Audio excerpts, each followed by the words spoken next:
Achai v'reai, I want to share with you a story that occurred. It was on Purim, and there was a young man, a young boy, who was a yasem mi'aldusei, which means that he was an orphan from a very young age. And it was on Purim, and opposite him was a chaver ha'koilo, a gera yungaman, a young man who was learning in koilo from the Chasidei Gur. And they're starting to get Lebedik. It's Purim, Chayavinish lebesuma, ad layoda ben ar homen lebaruch motcha. And somehow or other, this young boy insulted the younger man. He didn't mean to, but somehow or other he said something that was improper. And because they were both under the stupor of the liquor, the wine, the response of the Kyle fellow, which he regretted immediately, he was chagrined, is that he stood up and he slapped the boy. And everything froze. And no one could believe what he did. And as this young man is reeling from the humiliation of a slap in his face, with the redness and the mark of the hand of the Kyle fellow still in his hand, he jumps up on his chair and he says, the Gemara, the Talmud teaches us, Hamalivim v'nei meishivim, Hanilovim, those that are embarrassed and they don't respond, the reward is incredible. And it's brought down from great people that that's an incredible eis rotzen, that anything you want, if you don't respond, will be yours. And he said, Hanalovim ve'ena meshivim, I'm giving that zchus to you. I'm giving that zechut to the fellow who embarrassed me. He didn't mean it. This fellow did not have children for 10 years. 9 months later, he had a child. Who brought him that child? The slap brought him the child. Don't go around slapping people. But we don't know in life what we're doing. We don't know in life what's happening 6,000 miles away and what's happening right here on our front doorstep. We're descendants, my brother and I, through my father Zatzal and his mother, Allah Shalom, of the Mezritcher Maggid, the Rebbe Rabbi. And towards the end of his life, he told his Hasidim, his Talmidim, the same way I advocate on your behalf here and now, I'm going to do the same thing for you after 120 years in Shamayim. And he passed away. And he came back in a dream and he said, I can't do anything for you. Because here in Shamayim, it's not a problem. The trials and tribulations, the lack of shidduchim and parnasa, the oppression of the goyim, it's not really a problem. It's really beneficial. What you need to do is to find a contemporary tzaddik, or amongst yourselves, figure out a way to turn to HaKadosh Baruch Hu for solace and comfort, for Yeshuas. Because for where I'm sitting, these aren't terrible things. These are good things. The Imrei Emes took this and he explained the very last pasuk in the Torah of Parashat Shmos. Towards the end of the parasha, Moshe Rabbeinu was in a dialogue with the Rabbeinu Shalom about taking the Jews out of Mitzrayim. Says the Imrei Emes, based on Chazal, there was one person in this world who saw things as they truly were. Moshe Rabbeinu knew that if Klal Yisrael would live out the 400 years in Mitzrayim without any shortcuts, that would be the end of all human suffering for the Jewish nation. We have a cheshbon that it started from Yitzchak, the 400 years of subjugation. There was Avodas Parach, it was twice over. Moshe Rabbeinu knew that if Klal Yisrael would continue suffering for the entire epoch of 400 years. They would enter Eretz Yisrael, they'd receive the Torah, they'd build the Beis HaMikdash. There wouldn't be Churban Bayis Rishon, Churban Bayis Sheni, the rivers of blood that flew at Beitar. There wouldn't be Chalmanitsky, Yamach Shemai. There wouldn't be the Holocaust. None of these things would have happened because of the fact that they would have been in nirvana, in a perfect state. Says the Imra Yemes, that's what Moshe Rabbeinu says to HaKadosh Baruch Hu. Lomo he'ra'oiso lo'am hazeh. Lomo zeh shlachtoni. Why are you sending me? I'm the wrong guy. Because by releasing them from bondage a bit early, it's bad for them. It's not beneficial for them. Do we understand this? We don't have to understand it because we're not Moshe Rabbeinu. And we're not living in Shemayim like the Mezritch Magid. But you have to realize and understand that in the world to come, in Olam Haba, as the Gemara says at the end of the 5th parak of Psachim, the only bracha that's recited, Lasid Lavai, is Atoy V'Ametiv. Here, if you suffer tragedy, Boch Daino Emes. God is the true judge. Lasid Lavai, only Hatoy V'Ametiv. Says Rashi, She'en Sham Surara. Hear what Rashi is saying? Things that are happening today are beneficial. But it's bad news to us in this world. And in the world to come, we realize that nothing is bad and everything is beneficial. So in this world, we say, Boch Daino Emes and Hatoy V'Ametiv for a wonderful windfall profit. But Lasid Lavai Ein Sham Surara, it's only Hatoy V'Ametiv. It's a famous Gemara in Brachas and Daf Lamed Daled. Rabbi Yochanan ben Zakkai had a child, a son, who Rachman Litzlan L'Aleinu V'Alechem became deathly ill and he was dying. And the Talmidim davened and learned and nothing happened. He was going to die. And a newbie, a freshman, a new yeshiva bacher shows up. His name is Hanina ben Dosa. And he asks him, Hanina, daven sheyichye b'ni, that my child should live. Heniach roishoy ben birkov. He put his head between his knees and he started to daven and the child was cured. What does ben birkov mean? It means crying like a baby, completely dependent on HaKadosh Baruch Hu, but it means something maybe deeper. Hanina ben Dosa, his head was in the clouds. Hanina ben Dosa never experienced anything negative. Hanina ben Dosa could relate to the fact that the child is dying. That's the Ritzayin Hashem. It's beneficial. He had to take his head out of the clouds and put his head between his knees and experience this world, and then he could daven and save the child. That's what the Zaydim Mezritch Magid was saying. Where I sit, these aren't problems. So first and foremost, we have to realize that the Rabbeinu Shalom is beneficent and he loves us. And he wants to do the right thing for us. And we don't understand the ways of HaKadosh Baruch Hu. And we know that ultimately they'll be understood. We still daven, we still pray, we still turn to HaKadosh Baruch Hu. When you address an audience, you have to know who you're speaking to. And I've been here before. Let me tell you who you are. Moshe Rabbeinu encounters the sneh, einena ukol. It continues to burn. He recognizes something special is happening. He turns, he looks, he's misbainain, he's nisayrer, and he realizes that it's HaKadosh Baruch Hu. And HaKadosh Baruch Hu tells him, stop, freeze, don't move any further. Al tikrav haloim. Shal nalecho me'al raglecho. Take off your shoes, because the place that you're standing is a makom kadosh.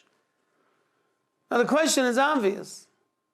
Hashem says, don't move any further, because the sneh is where my divine presence emanates from. That's holy terrain. But where you're standing is okay, so why take off your shoes? And if the place is holy, back off 20 steps. Halei Dover, it seems to be a very simple question. If indeed Moshe Rabbeinu is warned not to move any further, then obviously where he is okay. And if it's okay, why does he have to take off his shoes? The Mashgiach of Lakewood, Hagoyin, Ramatasiyahu Chaim ben Etel Shnaver for Shlema says an ingenious insight. He says there's two types of holy places. There's a Makom Kodesh that's naturally holy, inherently holy. The Beis HaMikdash, the Beis HaKnesses, the Beis HaMedrash, Sforim, Sifrei Torah. And then there's a Makom Kodesh that develops from a Pa'ula of his Eirus, from a Pa'ula of his Beinunus. What does Moshe Rabbeinu do? Asura Nova Era. Madua lo yivar asneh.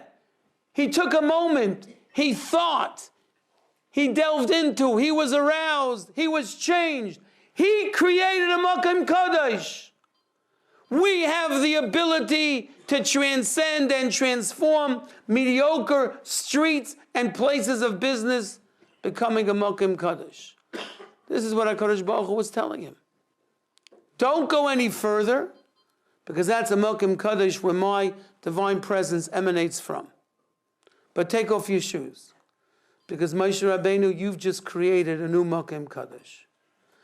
And I'm telling you, I know many of the families here in Queens, the Rabbanim, the educators, the Mechanechim, you create a Makom Kodesh. You take the kedusha of the Beis HaKnesses, of the Beis HaMedrash, and you infuse it into your homes, into your businesses, into the streets.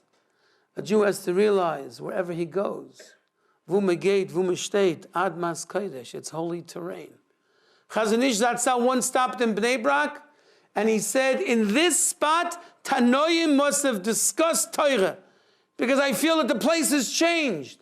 Now it already had the inherent kedusha of kedusha haaretz, but because Torah was discussed and deliberated, it becomes a Makom Kodesh. Could you imagine if we educate our children that every one of them creates a Makom Kodesh where they go, where they talk, the playground, how they act? That's all part of Makom Kodesh. So in essence, when I'm talking to you, I'm talking to individuals who've transformed this pocket of Americana into a Makom Kodesh. In Tufshin Lamed Zion, 1977, the state of Israel is sometimes a couple of years behind the United States. So in the beginning of the 70s, we had the famous Roe versus Wade that legalized, Rahman al-Itzlan, infanticide, abortion. And the Knesset was rampant with a large membership that wanted to legalize abortion. And the fellow that was heading the charge was a member of Knesset by the name of Shmuel Tamir. Now you're saying to myself, isn't that Lashon Hara? You're saying to yourselves, no, because listen what happened. Several Gedolim got together and said, we have to do what we can. We have to make an approach. And they asked Hagoyin Rabbi Levin, Zechet Tzadik Levracha, I knew very well he was Anak Shabanakim, a giant amongst giants, the son of the legendary Rav Aryeh Levine, a brother-in-law of Moran of Yashiv, an uncle of Reb Chaim Kanievsky, Rabbi Levine, to join this Mishlachas of Rabbanim to speak to Shmuel Tamir, because Shmuel Tamir was from the Asirei Tzion, those that were imprisoned and those that were involved in the struggle to create the state. And they were all Talmidim and very close to Rabbi Levine, the Tzaddik of Yerushalayim. So the response of Rabbi Foyle was that all those that are going need to daven. We need to daven for 3 days straight before we go. And his Gedolim davened, and he became the spokesman to talk to Shmuel Tamir. And this is what he said. When I was a young boy, a couple came in to visit my father, Reb Aryeh Zatzal, and they requested a heta for an abortion. They said the economic straits were impossible. They wouldn't be able to feed the baby. They wanted an abortion. He spent the entire night, ad halois hashochar, convincing him not to abort the baby and kill the unborn child. 5 months later, the mother gave birth to the baby. 8 days later, my father was the sandik. V'koreh shmoi b'Yisrael Shmuel l'mishpachas Tamir. You are alive because my father would not allow your abortion. Shmuel Tamir, leading member of Knesset, ran out of the room and he called his aged mother and she started crying. It's true, I'm sorry. We had no money, but the Rav convinced us to have you. Shmuel Tamir came back into the room and he promised the Rabbanim, as long as he's in the Knesset, there will never be a bill sanctioning abortion. And kachava. Until he left the Knesset, they couldn't pass the bill. That's the kind of world we're living in. That's the kind of families we are.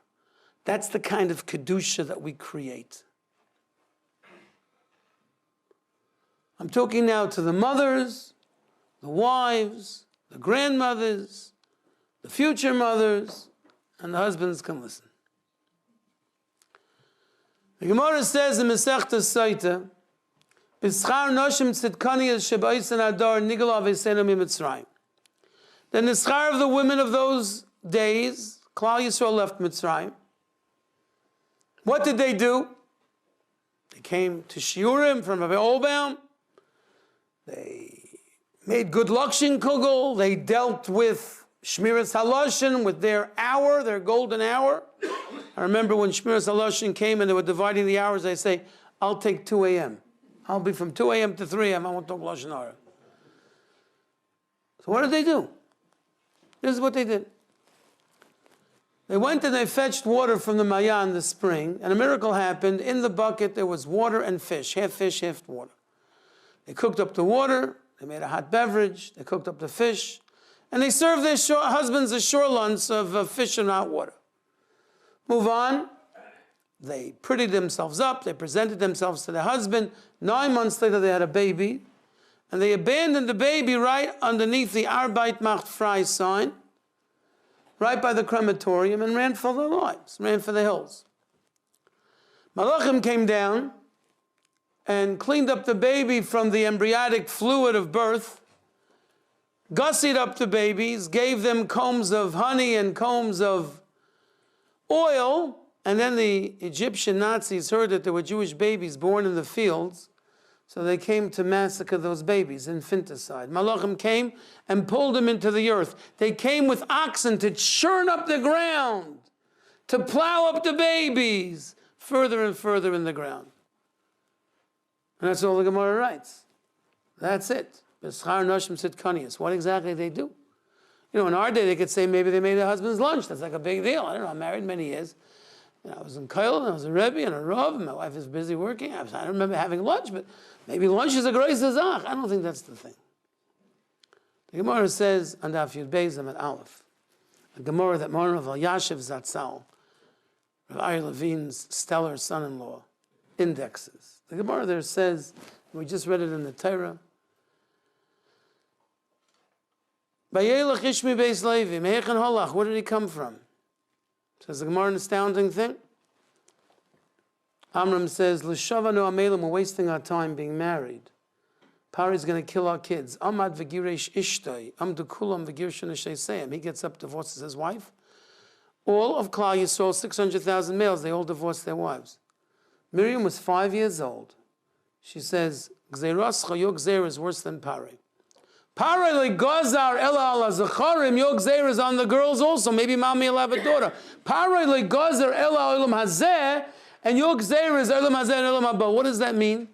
Says Rashi, sheneiladim umeisim v'zaychim olam haba. A child is born for a nanosecond, he's already secured his olam haba. Put the two Gemaras together. Well, Yasha says it in 2 lines, takes me a couple minutes.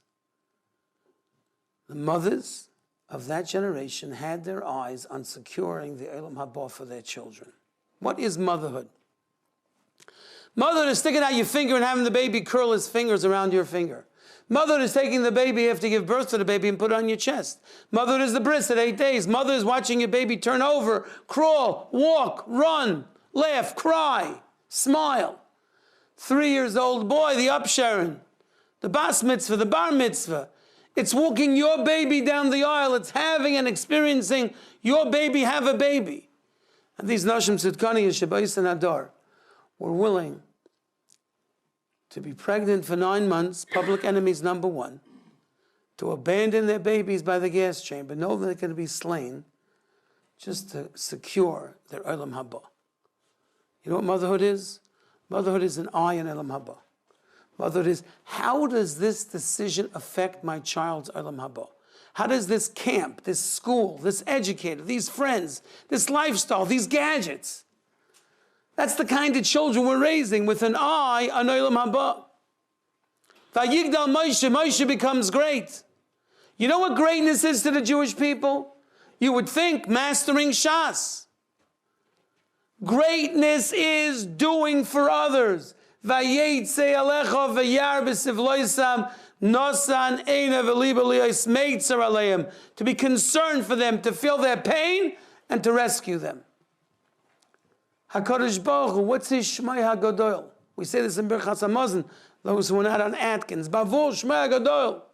Ki hu kelzon, u'mefanes la'koil, u'meitiv la'koil, u'mechim mazayin l'chor b'yosef ha'shabara. Bavur Shmai HaGadol. What is HaKadosh Baruch Hu's great name? Niagara Falls, Victoria Falls, the 7 great wonders of the world, the rainforest, the cosmos, the Milky Way, Jupiter, the sun, the moon, the earth.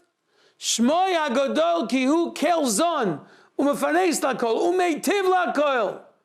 The greatness of Hashem is that He does for others. Isha Shunamis was called an Isha Gedola, a great woman. She wasn't a Baki in every Ramban on the Torah. Maybe she was. But that's not why she was an Isha Gedola. She gave everything over to others. Kimartcha Yehudi Godol HaMelech. How is he a Godol? Mishnah, and he's Godol HaYehudim. Deirei Shalom Lamai. He's always caring about others. So the key to greatness, to become great, is to do for others. You got to feel the pain. Bilam, he's sentenced to death. He wants the Jews to die. Yisroi, his children are sitting in Sanhedrin, Lishkas Hagol, the chamber of hewn stones, judging the lineage of the Kehanim. Iyuv, Sheshasak, he remains silent.